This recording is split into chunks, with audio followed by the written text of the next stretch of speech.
Hello, my name is April. I have created a series of stories for my friends for Christmas because I love them very, very much. Today I am here to share the story of Recalesce, and that is the story that I wrote for my friend Jess. So, let's start. The story of Jessica, Flame Raiser. Recalesce. You have risen from the ashes before. The only way to survive is to believe you always will. Samantha Shannon, The Song Rising. This is about as far as I'm going to be able to take you. Jessica glanced over at Nick, a tall, gruff young man with a shadow of a dark ruffled beard on his jawline and tousled, dirty blonde hair. Nick was a hunter and the best woodsman one could find around Sentinel Village. He raised an eyebrow at her as she examined him. What? I'm considering if it's worth trying to convince you to carry me the rest of the way up the mountain. Nick rolled his eyes and waved her off. Nah, he replied. My hunting permit only allows me to go about halfway up the mountain, so this is as far as I've ever gone.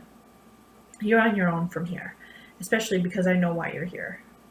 He snorted as Jessica looked surprised. You thought it was some sort of secret? He gestured to her outfit.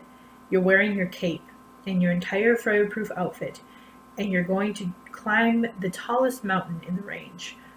Doesn't exactly take a genius to figure it out. Jessica sighed. He was right, of course.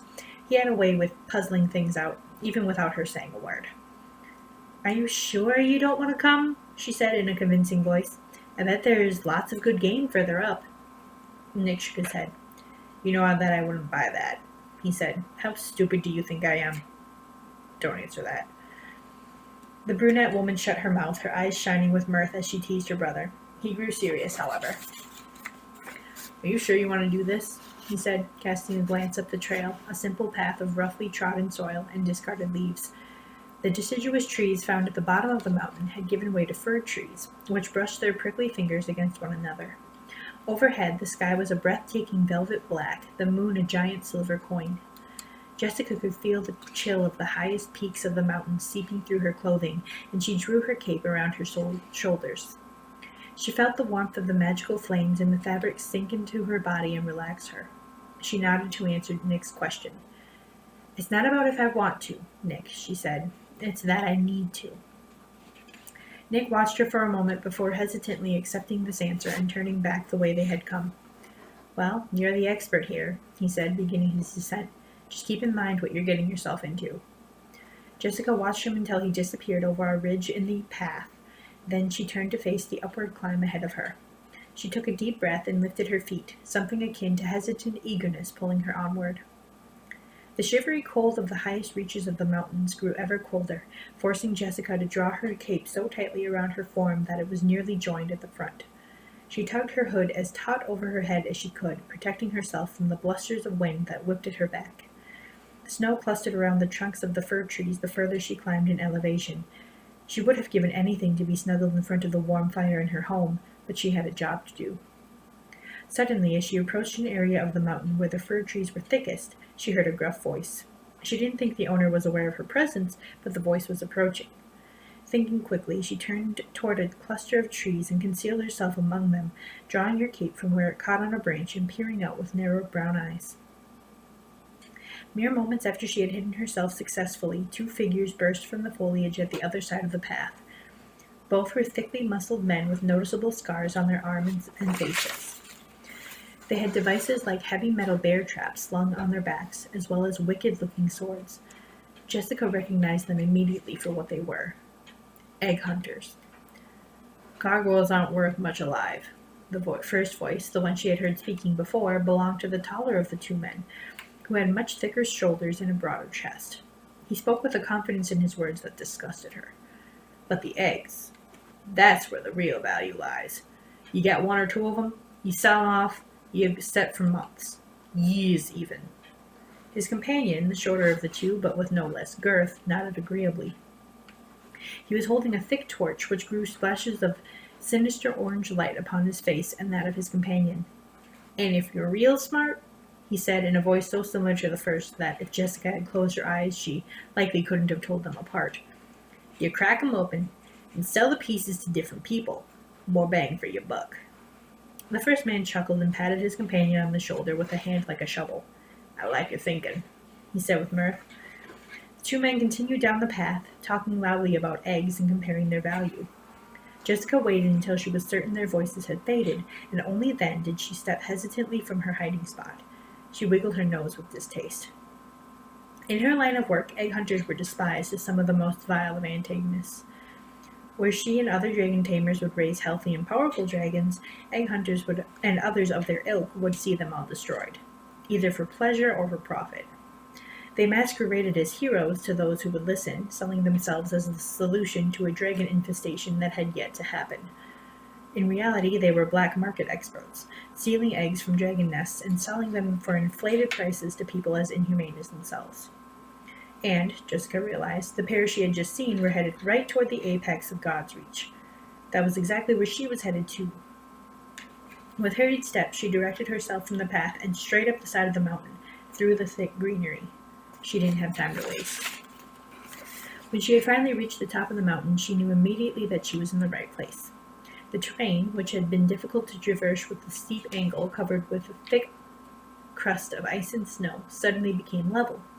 The trees began to disperse, thinning until they gave way all at once, opening onto a shockingly wicked sight.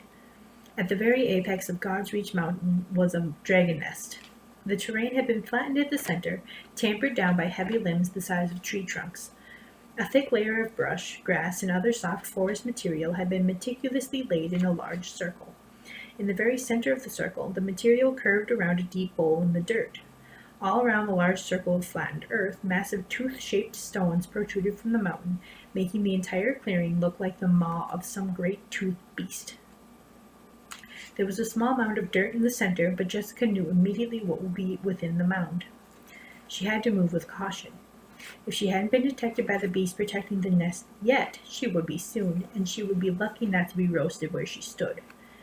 As much as she hesitated to do it, she flung her cape from her sides, revealing the heavy, sharp metal pads jutting from her shoulders. There were two sharp, teardrop-shaped dark metal plates. In between them was a layer of red that shone in the light from the moon like a pearl. Her chest was covered with a thick metal plate, underneath which she wore a black leather vest.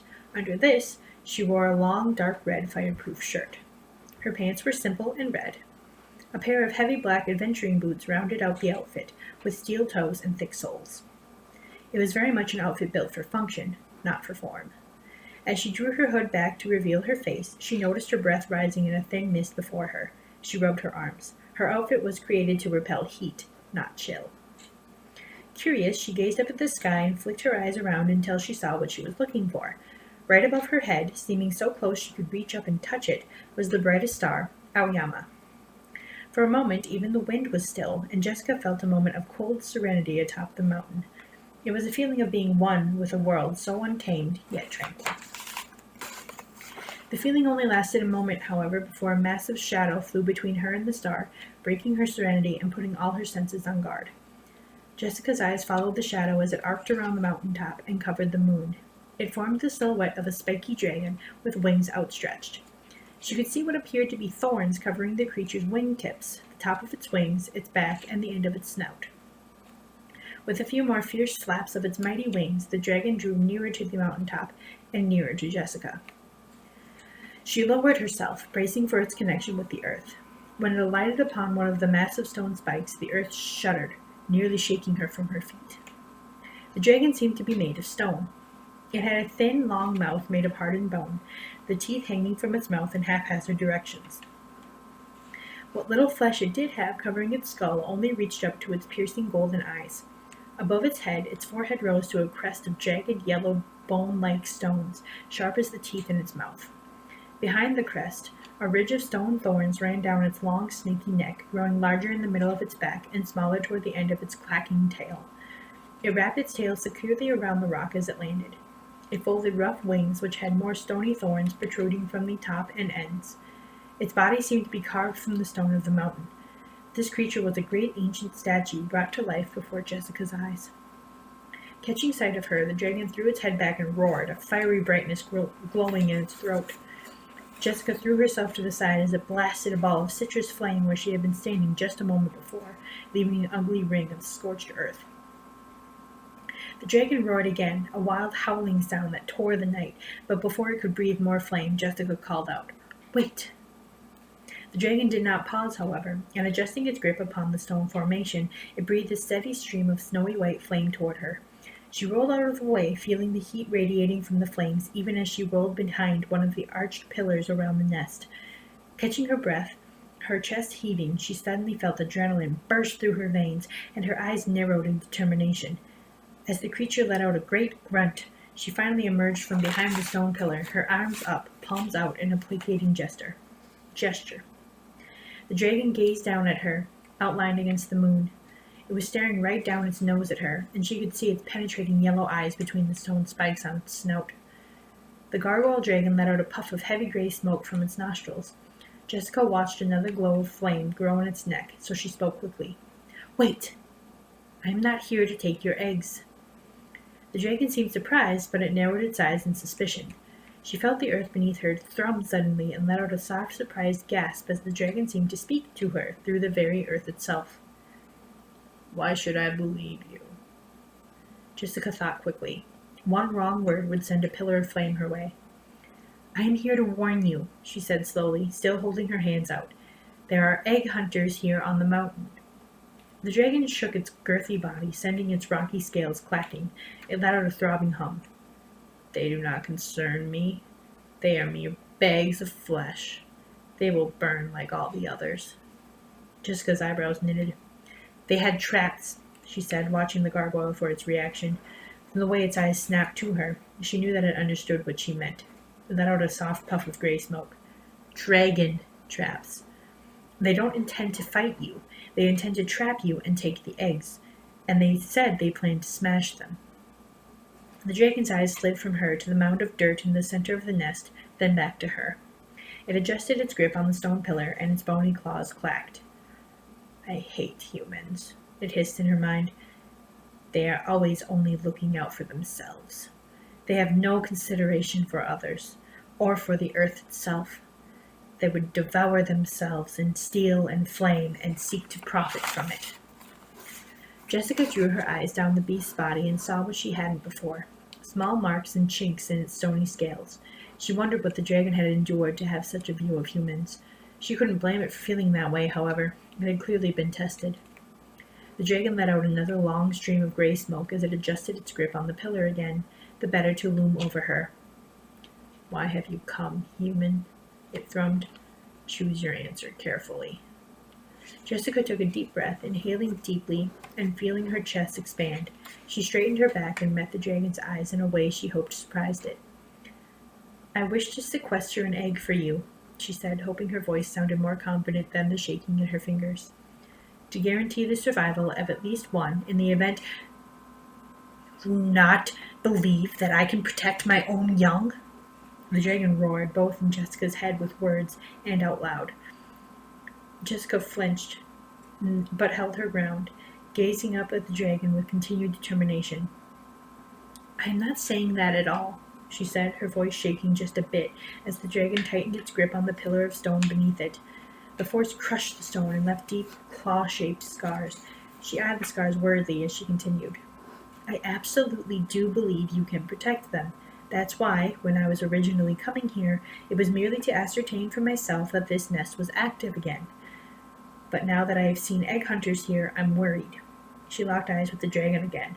"I am not doubting you can take these two, but if they know about you, odds are others do too. Many others. Others with much stronger weapons and much larger brains. And no doubt you've heard what has happened to your brethren who underestimated egg hunters." The dragon lowered itself to the pillar of stone again, its sturdy chin clinking. It was watching her carefully now, but listening intently. Moving slowly, Jessica reached for her cape. "If my words don't convince you, maybe there's another way," she said, and she slowly drew the cape from around her shoulders, holding it in front of her. The dragon watched her carefully, and she could see it leaning forward on its front legs, ready to pounce should Jessica make any sudden, threatening moves. Her eyes never leaving the dragon, Jessica began moving the cape before her in a slow circle. The flames on the cape grew brighter. Jessica spun the cape faster and faster, the flames glowing brighter, until it seemed she was crafting a circle of flame before her. Finally, an object dropped from the center of the fire. The dragon adjusted its grip on the stone pillar and leaned forward, the better to see the object that had fallen. It was a red egg, its shell glistening with sparkles in the moonlight. It was encrusted with gleaming rubies, which threw red glares on the stone around. A single moon-shaped ruby sat atop the egg, and when this ruby caught the moonlight, it glowed soft and fiery. The dragon glanced from the egg to Jessica, its eyes suspicious. "I did not steal it," Jessica said, shaking her head. "If you do not believe me, feel free to check." She gestured to the egg, and watching her suspiciously, the dragon reached down and touched the moon-shaped ruby with a single claw. It froze for a moment, its eyes distant, and Jessica knew it was watching a mountain-sized dragon with ruby and gold scales presenting the same egg to her. After a long moment, the dragon let out a sigh, the glow on the moon-shaped ruby returned to normal, and the gargoyle withdrew its claw. It eyed Jessica thoughtfully for a moment before speaking, more timid than before. "I do not understand," it said slowly, "why a sovereign would grant an egg to a human." "She is a good mother, just as you are," Jessica said, slowly lowering herself to the soft earth of the nest and touching the ruby egg. She felt the egg pulsing, warm beneath her palm. She, like all the rest of you, wishes to see the continuation of her species. She looked up at the gargoyle, who, instead of looking at her, was looking over at her own pile of eggs in the center of the nest. The gargoyle looked back at Jessica. "A single egg," it said, straightening its proud neck, outlined sharply against the huge moon behind it. As Jessica rose, feeling relief wash over her, she was stopped as the dragon spoke again. "Know this, human," it said with a growl. "If you have misled myself or any of my brethren, you will be in grave danger." Jessica smiled and bowed her head respectfully. "Yes, I am very well aware of that." The sun was already peering down from behind the horizon as Jessica knelt inside her dragon den. The den had been hollowed from a hill in the Lumen woods. The thickly packed soil insulated the inside of the den, and Jessica had cut long holes along the floor inside, allowing warm steam from the underground hot springs to seep into it. It made the interior sweltering hot, the perfect temperature for incubating dragon eggs. The walls of the den were lit with the only living things that could grow in such heat, mushrooms that glowed in soft rainbow colors. Jessica had cut the mushrooms from the caverns deep beneath the Star Reach Mountains, where they lit up the underground caves like massive fireflies. The heat and mugginess from the underground springs had allowed the mushrooms to flourish in the dragon den.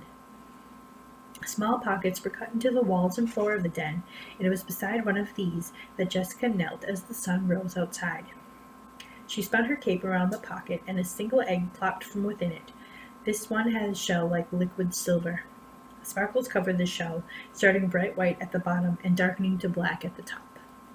Jessica stood up and looked over the pocket of eggs as the silver one snuggled amongst its kin. A watery blue egg with glossy sapphires, an earthy green egg with a handful of emeralds, and the ruby egg. Treasures, she would have called them, had the worth mattered to her. As Jessica exited the hill and pressed her hand to a mossy stone at the entrance, extending the protective and concealing spells over the dragon den once again, she gazed toward the sun, which was now rising much faster. She tucked her cape around herself, smiled, and began her return trek to the city, humming a happy tune. Thanks for watching.